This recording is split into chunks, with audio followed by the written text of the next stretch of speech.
today is 11. Pero, magsasara siya 15. Eh, day off ko ngayon. So, ngayon ako nakapunta.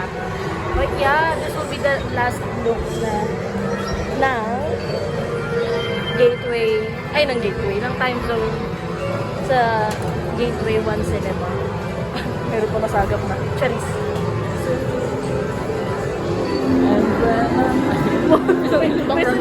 may sariling audio. Hi.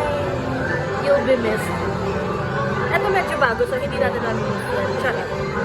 So, ay laruan din yun. Nagkaroon ako dyan dati. Oh. Ang mga bata. Ay, mga bata.